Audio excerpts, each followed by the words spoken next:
it's difficult as a leader to say to a church, we've got cancer and we're dying, when everybody looks so healthy and we're having a great time.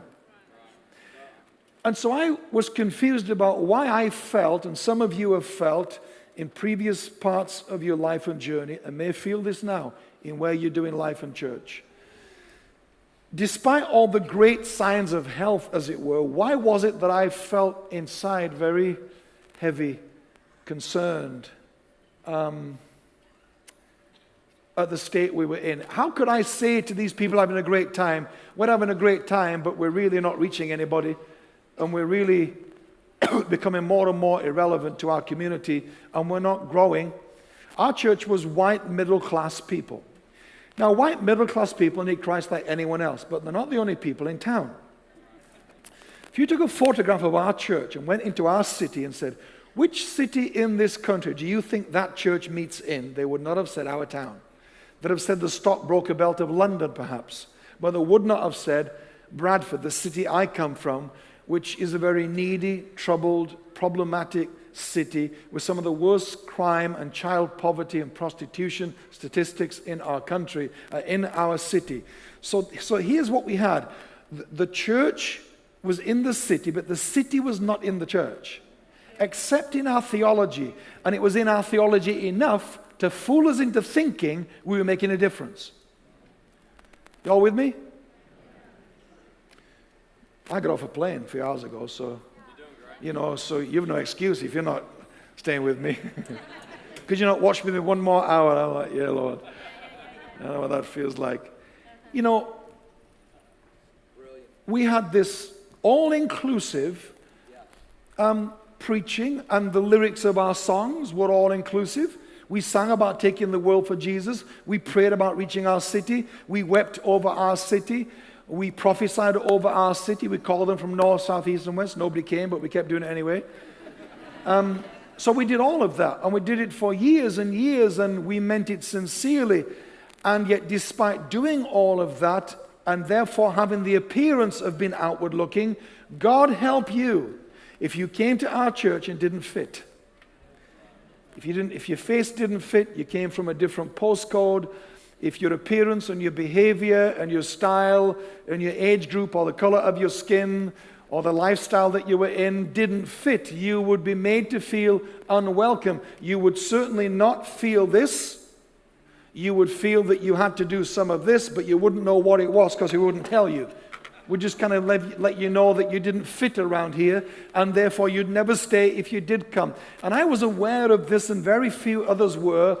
And when I'd been 25 years full-time in ministry by this time, and here's the challenge for reinventing something. When you have pastored and led a thing, although I wasn't in senior charge of the church, as it were, in those first 25 years. I didn't start the church. I came up under others that planted the church in the early 70s after what was called the charismatic awakening and renewal in the late 60s, early 70s in our country. A number of churches came out of that. A number of apostolic streams came out of that, was the language we had then, and ours was one of those. So I grew up in that church. I got saved at school when I was 15 years of age, through the school teacher who became one of the senior apostles in our movement. So I grew up in the church, my family and I, from a teenager, and grew up into leadership in the church. And so 25 years in, I'm very involved by this time, of course, in preaching and teaching and leading and so on, in creating the culture that we had, such as it was. It's difficult if you've been part of the problem to now say to everybody, this isn't working, if what isn't working is what you put there.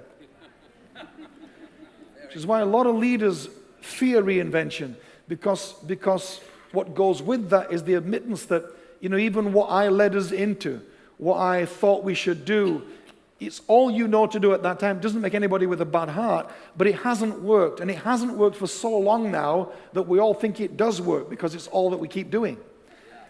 And so when I wanted to say to our church, like the boy in the Hans Christian Andersen Emperor's New Clothes story said, the king is in the altogether.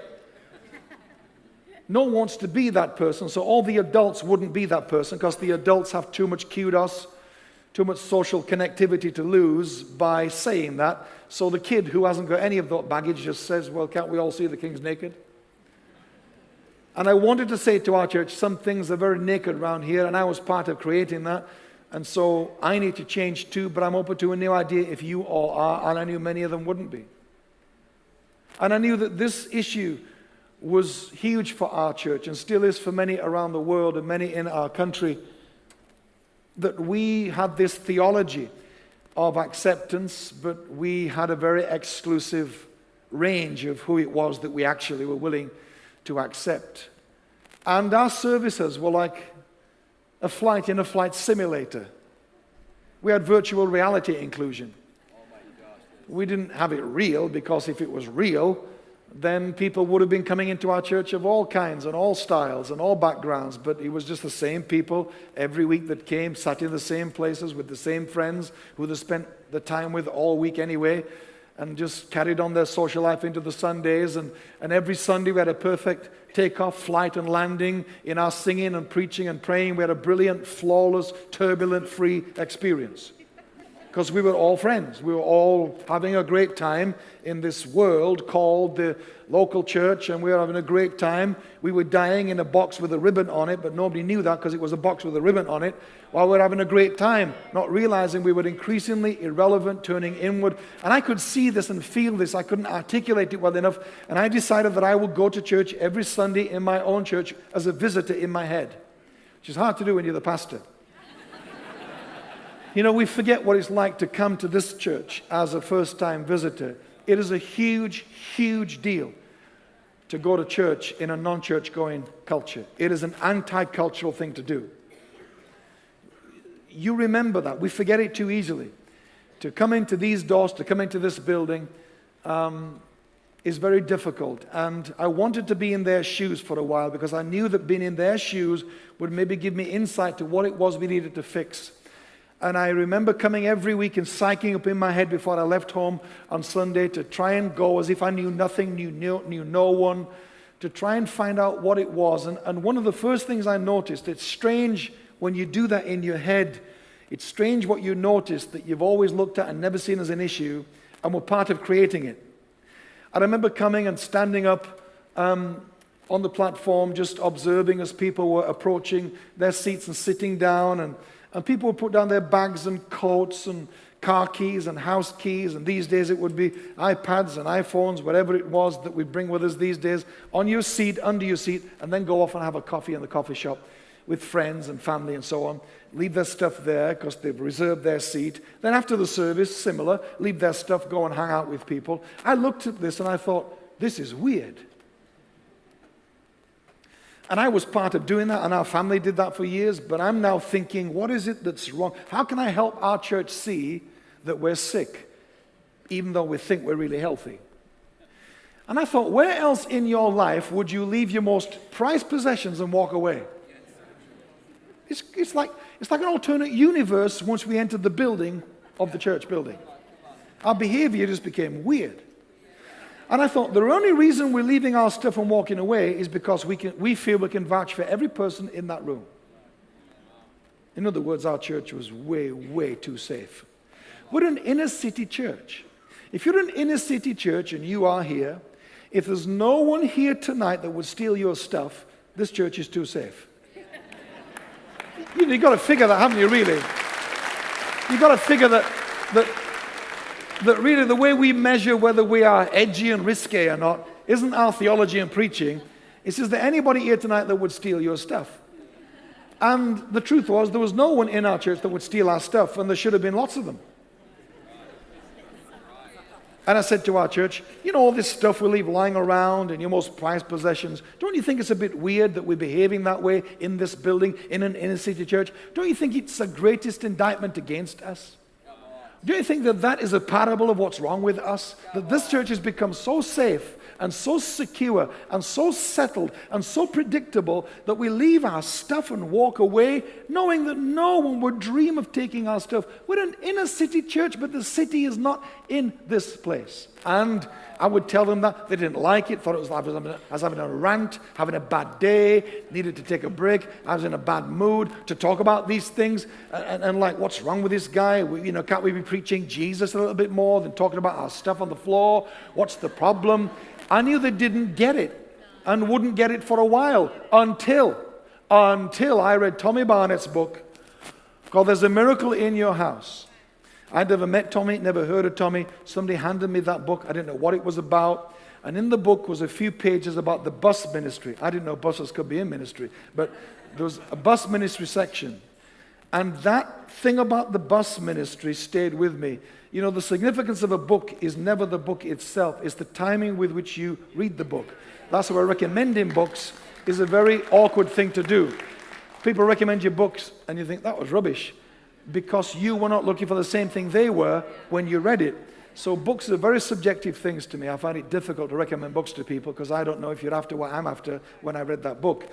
And I wanted a practical idea, I think, to upset the church. I wanted something real to upset them, to know it wasn't preaching, wasn't a series. I need something to let us all know this is real.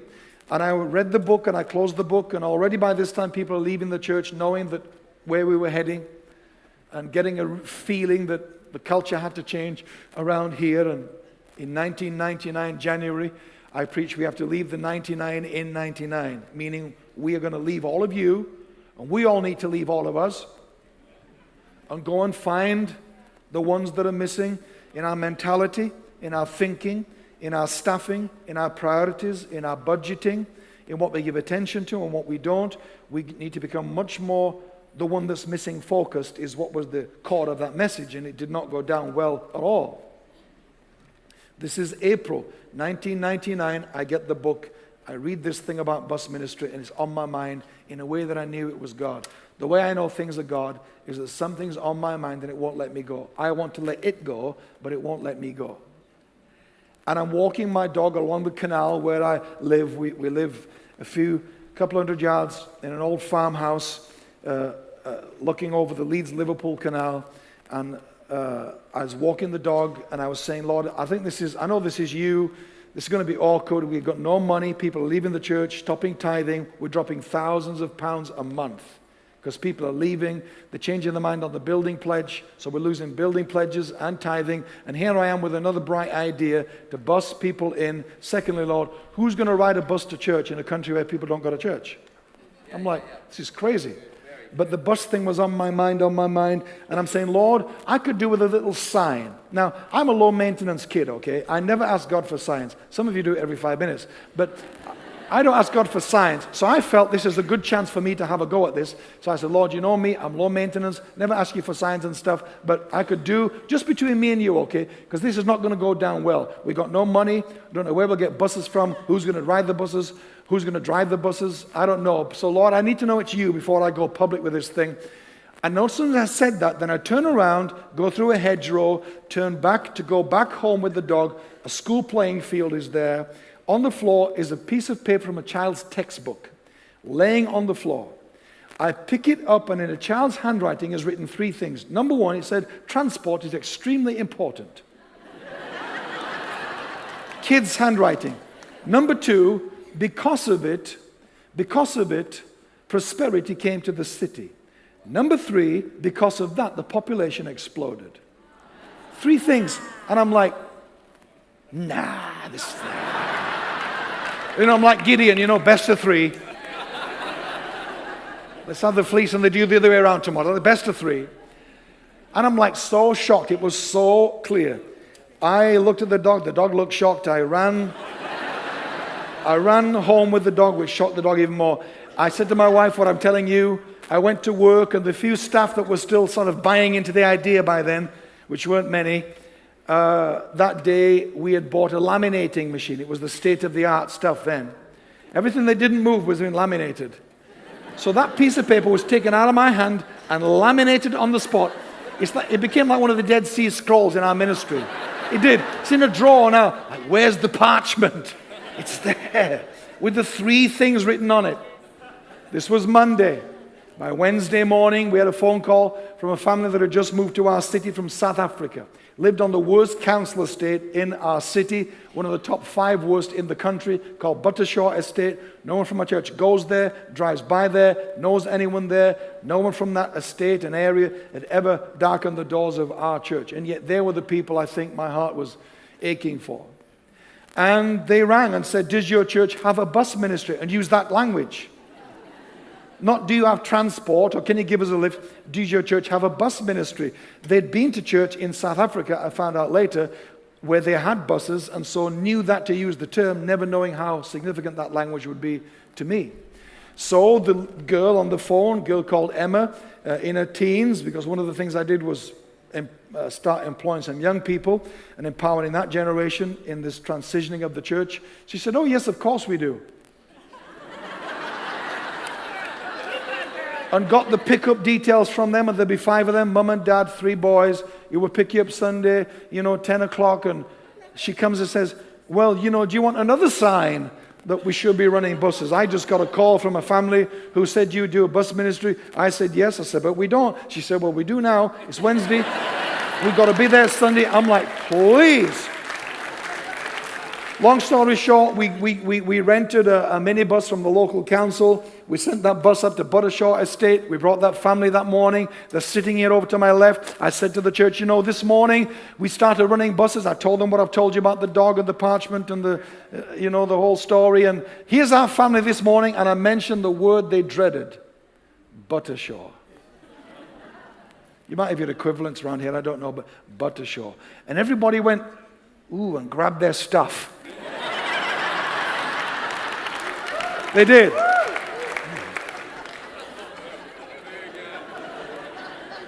Had the family stand, and people applauded. But I'm going to say, the applause was like this, whatever kind of applause, like, whatever this is going on, yeah, whatever. This sounds like another crazy idea. Don't people are leaving the church and people are not happy. Now you're running buses. Now you're bringing these criminals into our... So I was felt for the family that got a weak applause, but, they maybe didn't realize it was weak, just glad for anything. Anyway, this was April 1999. Within 6 months, I'm busing in 500 people a week. Yeah, I know. But I'll tell you something. There was no wow and clapping in our church. It was a nightmare. I was busing in 500 of these people, and they'd wrecked our church. It was just out of control. It was just a mess. And I was like, yes.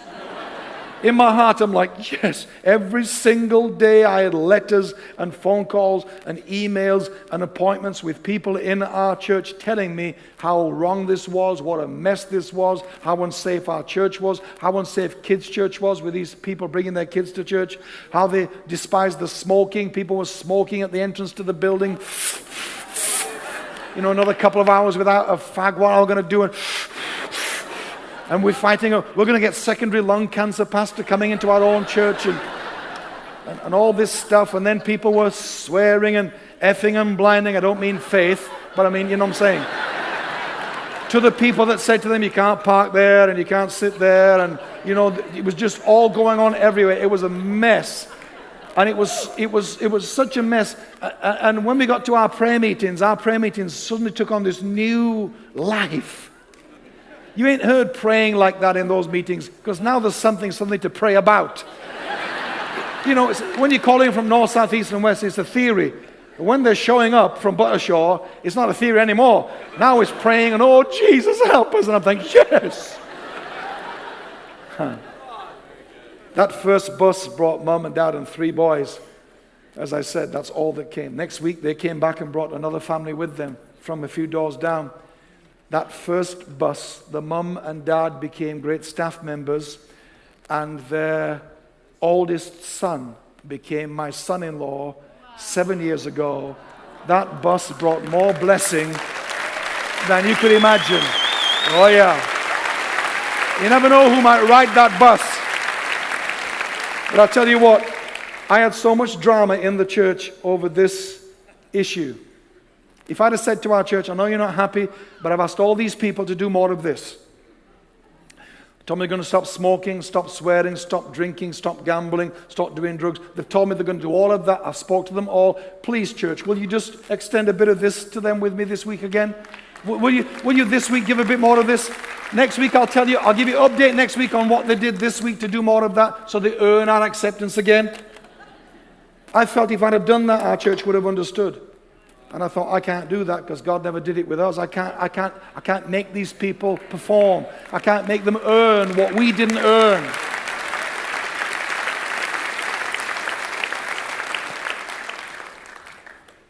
In January 2000, we went into our 2,000-seater. What was I thinking? I built a 2,000-seater building as the church was shrinking. We lost 300 people in 2 years. Leaders, elders, people we needed and loved and good people, but just couldn't buy into the idea of coming and sitting next to a person that scared them. 300 people left. We lost thousands and thousands of pounds every month as they stopped tithing. The building program got into problems because they stopped on their commitments to give. We started with 300 people in January 2000. 300 people in a 2,000-seater. It doesn't look good. No matter how creative you are with chairs, it don't look good. We're 3,000 plus people now, but I wish I'd known then what I know now, but you don't.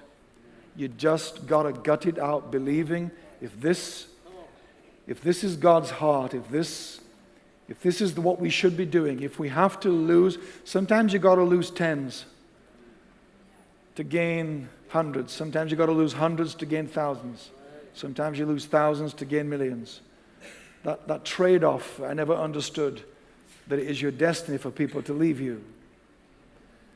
And they will. And they're good people, not bad people. It's harder to lose good people from a church. It's easy to lose bad people from a church, but it's hard to lose good people.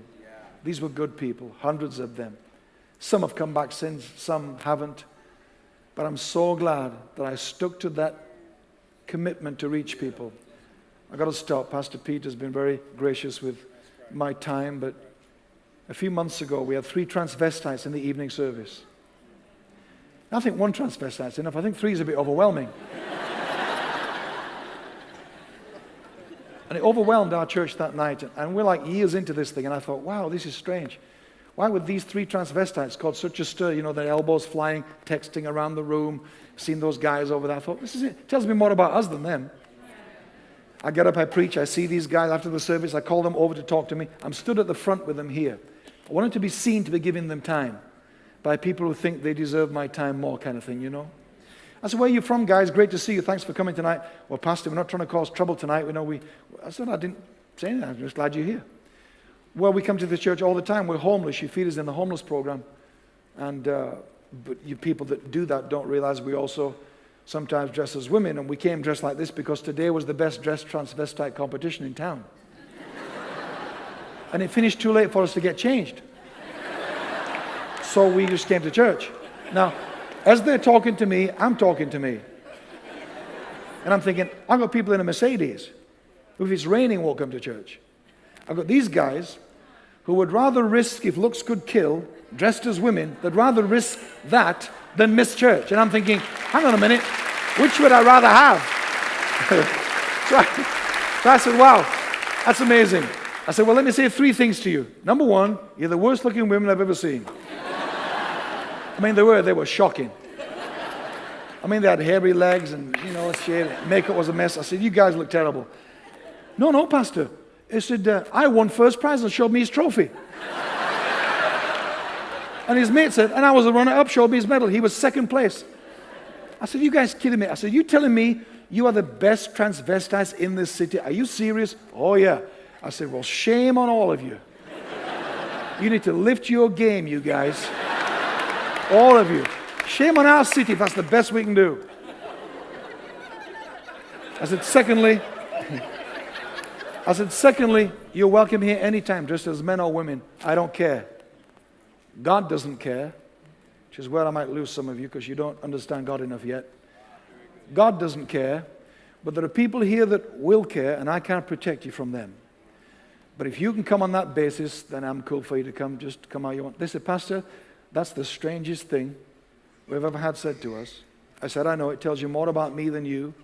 But I said, if I ask you not to come because you dress as women, all I'm saying is that your dual identity, or your issue in life, as some might call it, or your dysfunction, as some might call it, is in your clothing. But it is no different to God, to everyone else's that's hidden. Just because it's yours is obvious doesn't mean that others are not obvious to God. So to kick you out because you dress like women, I've got to say to everybody else at the door, anything in your life we shouldn't let you in for? I said, I tell you now, it'll be an empty building. But I said, others will treat you like you're worse than them, even though they have stuff in their life. It's just not as obvious. So I said, I can't do that to you. I accept you as you are. Please come back however you want to come. I said, the third thing to say to you is this. If you come dressed as women, please don't use the women's bathroom. I said, because if you do, there'll be such drama. If you use the men's bathroom, there'll be drama, but just a bit less. I said, and they said, Pastor, high five.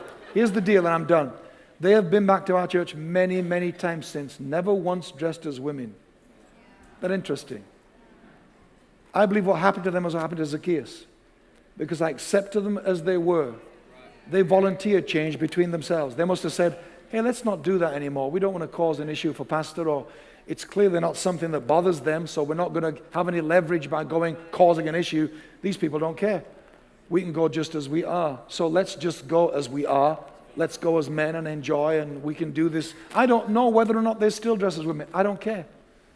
What I'm glad is that they come and that they've found Christ, and we're all on a journey. So please don't sit thinking, well, that's terrible. Hey, love you guys tonight. Been a joy being with you. Look forward to tomorrow. I'm going to hand back to Pastor Peter. Love you guys. Thank you.